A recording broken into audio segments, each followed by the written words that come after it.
वित्तीय वर्ष समाप्त हुआ है और माननीय डिप्टी सीएम सर के गाइडेंस में विभाग ने पूरे साल अच्छा काम किया और जो टारगेट हमारा था, रेवेन्यू कलेक्शन डिपार्टमेंट है ये, राजस्व का ये हम लोग का डिपार्टमेंट है, तो उसमें जो साल भर का क्या उपलब्धि रहा, क्या लक्ष्य है, उसके बारे में हमारे माननीय मंत्री महोदय, माननीय डिप्टी सीएम साहब आप सभी को ब्रीफ करेंगे। आज सभी प्रेस मीडिया के बंधुओं को मैं हृदय से स्वागत भी करते हैं और बधाई भी देते हैं कि जिस बालू को माफिया से जोड़कर बिहार के छवि को धूमिल किया जाता था, आज कुशल प्रबंधन एवं नियमित अनुसरण के फलस्वरूप खान एवं भूतत्व विभाग द्वारा वित्तीय वर्ष 2024-25 में सबसे ज्यादा राजस्व वसूली की गई है। आज तक रिकॉर्ड में निर्धारित लक्ष्य 3500 करोड़ के विरुद्ध खान एवं भूतत्व विभाग को 3569 करोड़ का राजस्व समाहरणालय किया गया है, जबकि 40 बालू घाटों के प्रत्यार्पण के बावजूद विभाग यह लक्ष्य प्राप्त किया है। लगभग 25% घाट लोग आपस कर दिए। नई खनन नीति लूट की छूट बंद होने के कारण विभाग के अंदर अनियमितता रोकने के कारण कई लोग घाट सरेंडर किए।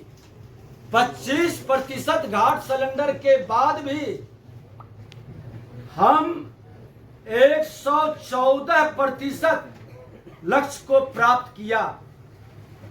आज हमारे यहाँ पीला बालू 457 है, जिसमें 161 चालू है। उजला बालू 540 है, जिसमें मात्र 21 चालू हो सका है। क्यों बंदोबस्ती नहीं हुआ, हम अगले प्रेस में उस पर विस्तार से बताएंगे।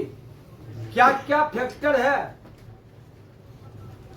कौन कौन लोग इसके लिए जिम्मेदार हैं और क्या सुधार की जरूरत है। लेकिन इतना मैं कहूंगा कि नई खनन नीति के कारण लोगों ने कई बालू घाट को सरेंडर करना शुरू किया है और पहले पर्यावरण की अनापत्ति समय पर नहीं मिल पा रहा है। हम लोग कोऑर्डिनेशन भी कर रहे हैं, बातचीत भी हुई है। कानून में कुछ जटिलताएं हैं, जिसके कारण समय काफी लग जा रहा है। लोक सुनवाई के कारण जल संसाधन विभाग के पुल पुलिया के निकट खनन में जो अवरोध हुआ है और जाम के कारण भी प्रभावित इस बार बालू खनन हुआ। नो एंट्री के कारण भी प्रभावित हुआ। अवैध खनन पर रोक लगने के कारण भी, और सबसे बड़ी आश्चर्य की बात है कि वही लोग घाट आपस किए हैं जो लूट की छूट की मानसिकता में घाट को महंगी बोली में ले लिए। और जब कानून हमने बनवाया, माननीय मुख्यमंत्री जी के नेतृत्व में खनन नीति बनी, तो लूटने की मानसिकता को ब्रेक लगा और उन लोगों ने सरेंडर का कार्य प्रारंभ किया, जिस पर अगली प्रेस में हम विस्तार से बताएंगे कि क्या हम शुरू कर रहे हैं एक्शन। और इस तरह से वित्तीय वर्ष 2024-25 में वित्तीय वर्ष 2021-22 की अपेक्षा दुगना से अधिक राजस्व की वसूली हमने किया इस पंचवर्षीय में।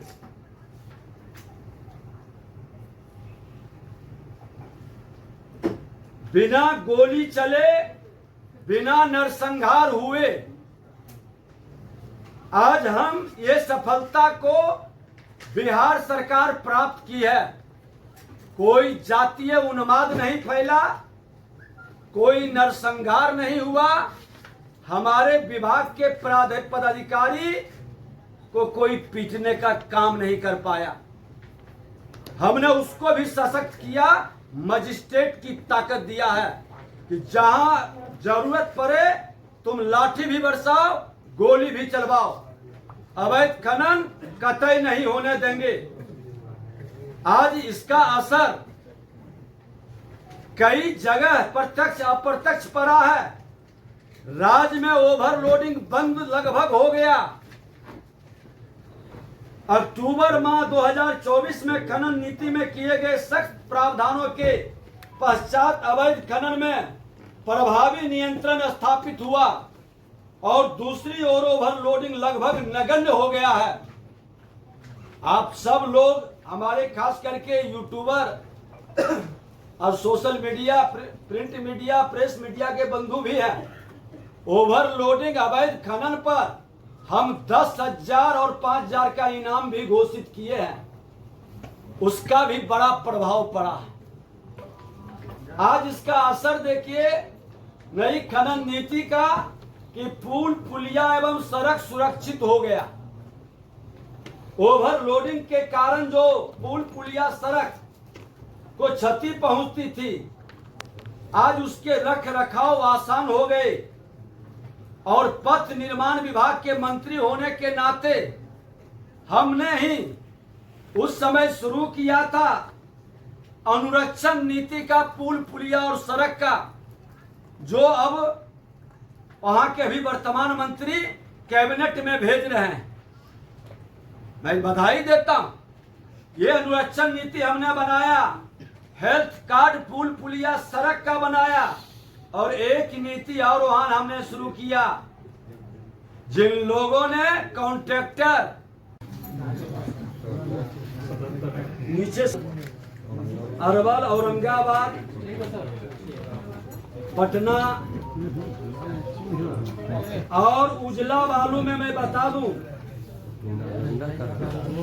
कि उजला बालू में बहुत कम घाट की बंदोबस्ती है। सदन में प्रश्न भी आया था।